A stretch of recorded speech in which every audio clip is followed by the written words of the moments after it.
खुलुमबाय दिनै 2 फेब्रुवारि दिनै नोंथांमोननो मोननैसो निउस आपडेट लानानै फैदों। बिदिब्ला फैदो दिनैनि खौराङाव।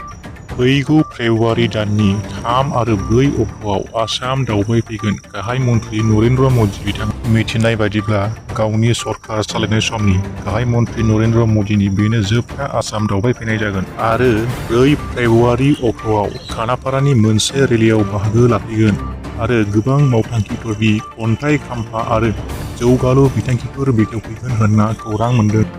गोदानै रेशन कार्ड मुलाम्फागिरिफोरनि थाखाय सरकारा मोननैसो खोथा बुंथिना होबाय। मोनफ्रोम दाननिनो 1 अक्ट'निफ्राय 10 अक्ट'नि गेजेराव मोननो हासिगोन माइरं। लोगोसे सरकारा हेल्पलाइन नाम्बारबो दिहुनना होदों जाहाथे माइरं मोननाय समाव माबाफोर केलेंकारि एबा बेले बेजे जायोब्ला 180034533611 नाम्बाराव अजद हरनो हागोन आरो सरकारा बेनि सायाव राहा लागोन होनना फोरमायहरदों। मैया गुवाहाटीनि गरागावआव एनएसपि साख्रि आवलाफोरनि रेली आरो खुद्रिसारनाय हाबाफारि लानाय जादोंमोन।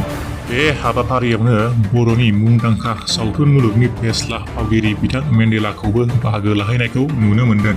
जाय समाव एमप्लयिजफोरा 60 बोसोर बैसोसिम साख्रि मावनानै अपिएस लानो गोनां जायो, नाथाय एमएलए मिनिस्टार बिथांमोना बोसोरबा मावनानैनो अपिएस लानाय जायो। मोनसे हादोरावनो मानो 2-3 पेन्सन स्किम जानांगौ? बेनिखायनो जों खावलायगोन सरकारा जोंनोबो अपिएसखौ होफिननो नांगौ होनना गोख्रोङै बुंथिबावदों बिथाङा। भारत हादरनि इन्टारिम बाजेटनि गेजेरजों मोनसे गोजोनथाव बाथ्रा फोसावनानै होदों। केन्सार बेरामखौ होबथानो हादरनि सुबुंफोरनो फ्रियावनो बेसेन नाङाजासे भेक्सिन होनायनि थाखाय फोसावबाय भारत सरकारा। हादराव लाख लाख केन्सारजों भुगिनांनायफोरनो सरकारा होगोन अनसुंथाइ।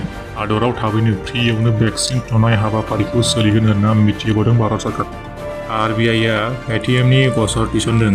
आथिखालाव गोरलैयैनो पेटिएमनि गेजेरजों रां ट्रेन्जेकसन खालामनो आरो पेमेन्ट खालामो। नाथाय 29 फेब्रुवारिसिमाव बन्द जासिगोन नामा? आरबिआइनि बिथोन मानियैनि पेटिएम पेमेन्ट बेंकनि माखासे हेंथा फोसावदों, जेराव पेटिएम पेमेन्ट बेंक बाहायग्राफोरा 29 फेब्रुवारिनि उनाव क्रेडिट बाहायनो मोननाय नङा, रां सोनो मोननाय नङा, रां ट्रेन्सफार खालामनो हानाय नङा आरो वालेट बायदिखौ बाहायनो मोननाय नङा। नाथाय थाखानाय रांखौ दिहुननो हागोन। रिपर्टनि बायदिब्ला 330 मिलियन पेटिएम पेमेन्ट बेंकखौ बाहायो। बेनिनो दानसेयाव 100 मिलियन बाहायगिरिफोर रां ट्रेन्सफार खालामो आरो पेटिएमखौ गोदान कास्टमार सोसननायखौबो हेंथा होदों आरबिआइआ। दिनैनि रादाबा एसेनोसै। Thank you.